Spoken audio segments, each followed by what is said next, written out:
नमस्कार दोस्तों, हमारे YouTube चैनल में आप सभी का स्वागत है। उम्मीद करते हैं कि आप सभी अच्छे होंगे। दोस्तों, खुद मुस्कुराएं और दूसरों की मुस्कान की वजह बने। आइए इस कहानी के माध्यम से जानते हैं आलसी लड़के की कहानी। तो चलिए शुरू करते हैं। एक बहुत ही भोला भाला सा आलसी लड़का था।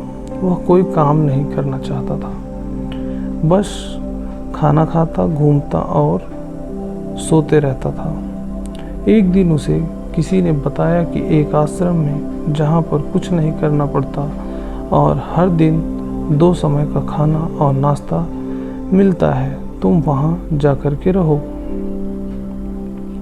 उस आलसी लड़के ने सोचा कि ये तो बहुत ही बढ़िया है और वो उस आश्रम में जाकर रहने को सोचा। और फिर वह भोला भाला आलसी लड़का अपना सारा सांसारिक जीवन छोड़कर उस आश्रम में जाकर रहने लगा।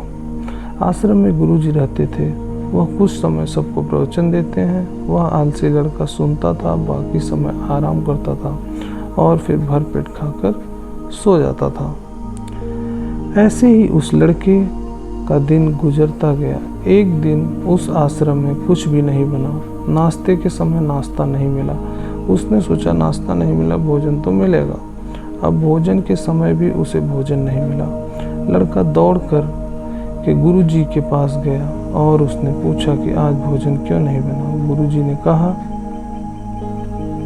कि बेटा, आज एकादशी है और जितने भी आश्रम के सदस्य हैं उनका उपवास है और तुम्हारा भी आज उपवास है, आज भोजन नहीं बनेगा। वह लड़का आलसी था और उसे भूख भी बहुत लगता था। उसने गुरुजी से बोला कि मैं उपवास नहीं रहूँगा, मुझे भूख लगी और मैं खाना खाऊंगा। गुरुजी ने बोला ठीक है, जाओ भंडारे में से सामान ले करके आओ और आश्रम में नहीं, बाहर ले जा करके बना लो। लेकिन याद रखना, भोजन बनाने के बाद सबसे पहला भोग भगवान को लगाना और फिर तुम प्रसाद ग्रहण करना। वह लड़का बोला ठीक है और फिर अनाज लेकर नदी के ओर पहुंचा।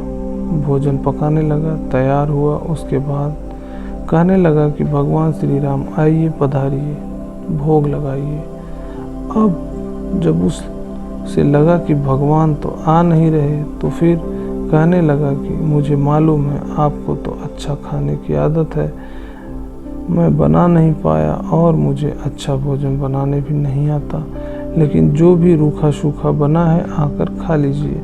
भगवान श्री राम उसकी सरलता पर बहुत ही प्रसन्न हुए और उस लड़के को दर्शन दे दिए। उसने देखा कि भगवान श्री राम आए हुए हैं और उनके साथ में माता सीता भी आई हुई हैं, लेकिन लड़के ने सिर्फ 2 लोगों के लिए ही भोजन बनाया था, एक अपने लिए और दूसरा भगवान के लिए। और अब क्योंकि भगवान के साथ माता सीता भी आई हुई थी, तो उसने उस भोजन को माता सीता और भगवान के चरणों में ग्रहण करने के लिए रख दिए।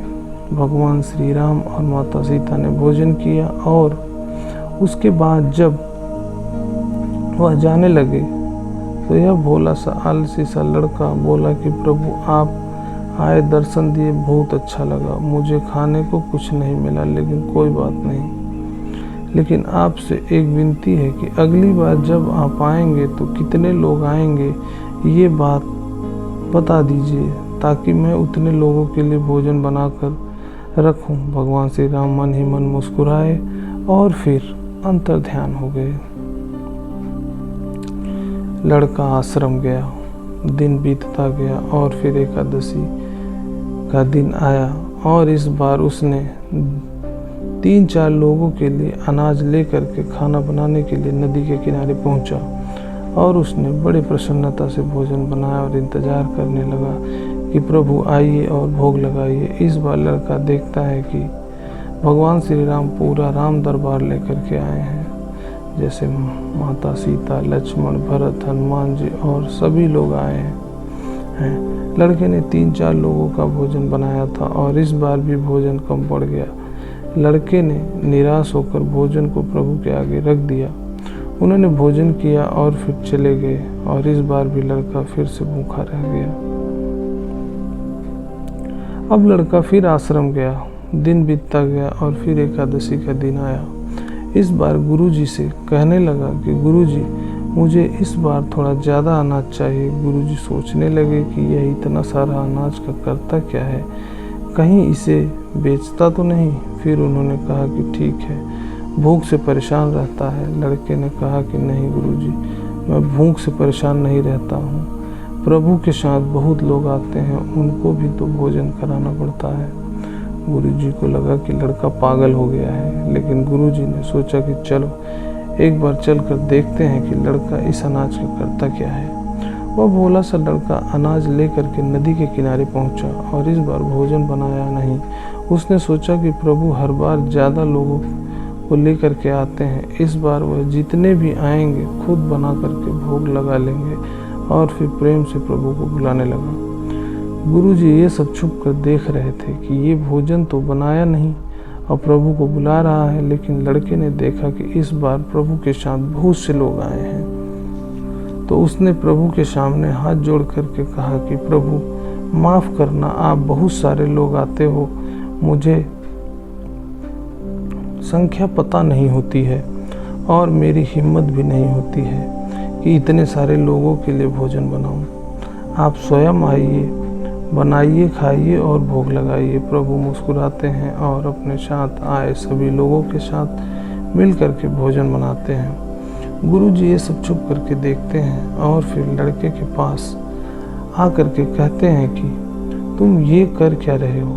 लड़का कहता है कि गुरुजी, आपको दिख नहीं रहा कि मैं भगवान श्री राम पधार चुके हैं, माता सीता आई हुई हैं, हनुमान जी आए हैं और भी सभी लोग आए हुए हैं, भोजन बन रहा है। गुरुजी ने बोला कि पागल हो गया है, मुझे तो कोई दिखाई नहीं दे रहा। लड़का गुस्सा हो गया और बोला, प्रभु आप ये क्या कर रहे हो, एक तो मुझे भूखा रखा है और गुरुजी को दर्शन नहीं दे रहे हो, जो मुझे पागल समझे जा रहे हैं, कृपा करके गुरुजी को दर्शन दीजिए। भगवान बोले, नहीं, मैं उन्हें नहीं दिख सकता। लड़का बोला, क्यों नहीं दिख सकते, मेरे गुरुजी तो बहुत महान हैं, बहुत बड़े ज्ञानी और ज्ञाता हैं। भगवान बोले, हाँ ज्ञानी और ज्ञाता होंगे, लेकिन तुम्हारी तरह सरल नहीं है। जो सरलता तुम में है वो तुम्हारे गुरुजी में नहीं है। लड़के ने ये बात गुरुजी से कह दी कि भगवान श्री राम कह रहे हैं कि आप में सरलता नहीं है, आप मेरी तरह सरल नहीं हैं, इसलिए आपको नहीं दिख सकते। गुरुजी की आंखें नम हो गई और रोने लगे और बोले कि बिल्कुल सही कह रहे हो, मेरे अंदर तुम्हारे जितना सरलता नहीं है।